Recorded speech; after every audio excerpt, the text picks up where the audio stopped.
All right, we got a couple minutes with Coach, so Nico, you want to lead us off? Coach, big game ahead. How do you I would have said ladies first. balance the fact that you're going to play at RSL because you guys haven't won in a long time, and having a Wednesday game against one of the top teams in Mexico? First, most important is RSL. Simple answer to a easy question. So when it comes to that and the rotational and the way you want to approach this game, To win, yeah. How do you make sure you do that? well, I'm going to put the best team forward that I can, and then we'll see about Cruz Azul. This game's the most important. We're going to put a strong lineup out against RSL.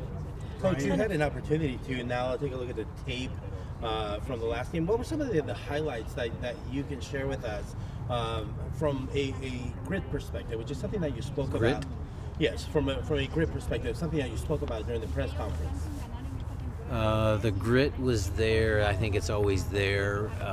What I appreciated, Jose, about the rewatch was, was I a little critical because of the first goal, that we gave up? I mean, Pedro had a really good game. I think he's dynamic. I think he's coming to his own. He's a better athlete. He was able to run forward and also do the job coming back defensively. So I saw that, everybody. I thought Jesus had a good game again, very effective. I thought Jonathan Bell, guys came on.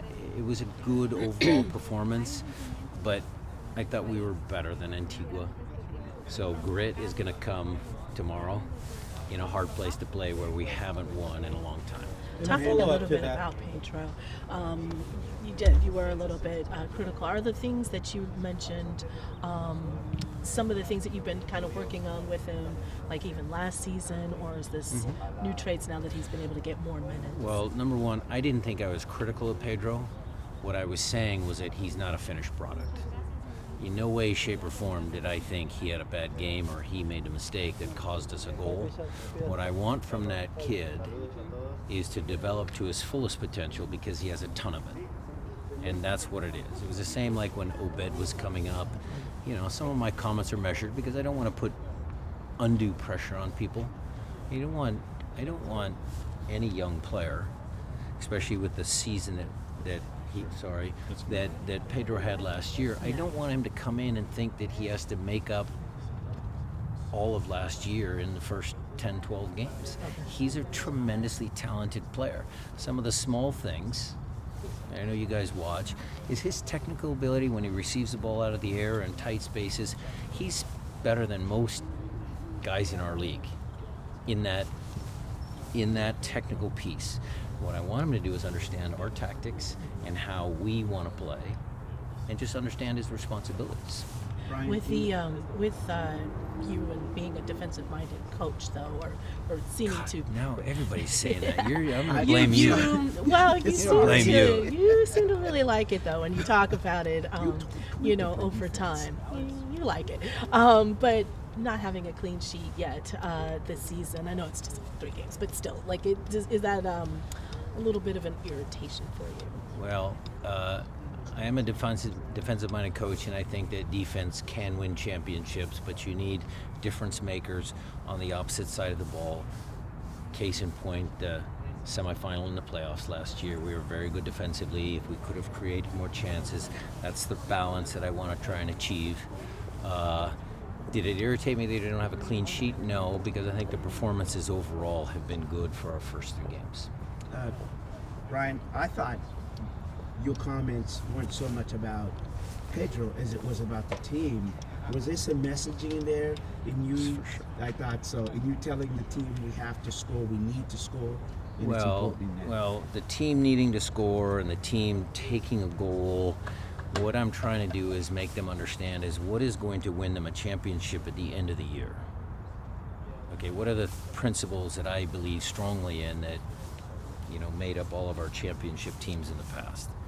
And that's, not letting your head get carried away, being humble, working hard, the grit, the determination, all of those things. Also enjoying the game. They have to enjoy the game. I want them to enjoy the game. And then just making sure that we can stay focused and concentrated for 90 minutes, both in our attacking movements and our defending.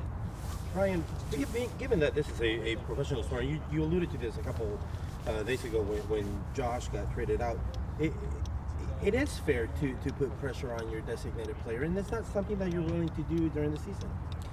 Well, I'll do it in maybe different ways. I won't come to Pedro and say, look, you have to score 10 goals this year and have 15 assists. You say it subtly different. You say, okay, these are the things we expect out of you, and then his performance has to take over. I can't micromanage him on the field, so I'm trying to just help him. It's not that I don't put pressure on certain players, it's just how you do it. RSL's had a real big struggle to start off the 2025 season. Do you feel like how big is this a chance for you to get a result somewhere where you haven't been able to in such a long time? I think we've been a pretty good road team, maybe except in that stadium. So, their team, their struggles, we don't talk too much about that. We just want to make sure we have a good performance. That'll give us the best chance to get points. So Ryan, I got a question. Going back to Jada's question, trying to deeper dive, what do you need to see defensively? Is it awareness? Is it kind of continuity, knowing when to stay back? Are you talking about Pedro or who? No, we're The talking about team-wise? you trying to get, team trying to get a clean sheet. What needs to happen in terms of the continuity? Well, it's concentration. Yep. It's, making sure that we understand different momentum swings, time of the game, score of the game, some of those intangibles that they have to feel the game and figure out when I can do tricks and one touch and fancy stuff, and when I have to dig down and really, bear down and maybe just lump the ball down the field, a la Jackson.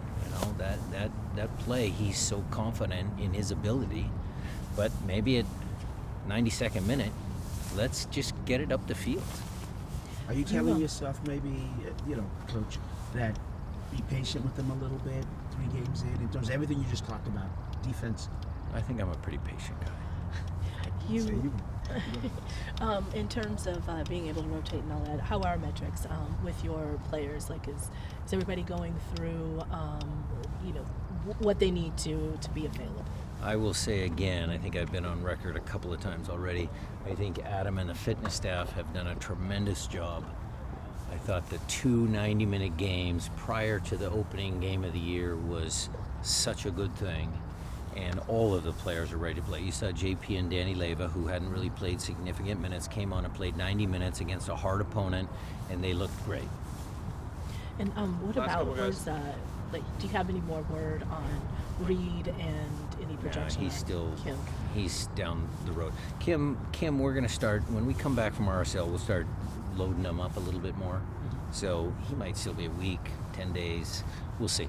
Speaking of center back, what would you say is, how would you assess the depth there and Great. sort of your confidence and Great.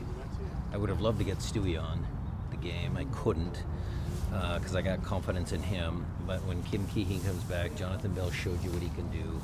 Jackson and Yaim are best center back pair in the league. we didn't see Stu out here? Is that anything? He's going to play some minutes in Defiance. In what ways have you seen newcomers Paul Arriola and Jesus Ferreira reflect that, Seattle's soccer work ethic that's been ingrained in the club for so long? I think they were both pretty hard-working guys down in Dallas. I don't know if maybe it's just a little different messaging. Jesus likes to press. You'll see he looks behind his shoulder, knows how to press, and Paul's been a hard-working player all his career. I wanted to get your Last one, overall guys. thought on the first match on us, proposition from the Sounders, where they're going to get this new fan base Love it. come in. Just general thoughts. Soccer in Seattle is, having one of those moments that maybe come only once in a lifetime. The Club World Cup and the World Cup coming back-to-back years. Why wouldn't we try and get new fans into the building to experience what we have? They will obviously see when the Club World Cup and the World Cup comes, they will see what an event it is, and hopefully we, build some more soccer fans. Thanks, guys. Good luck. Thanks. Thanks everybody.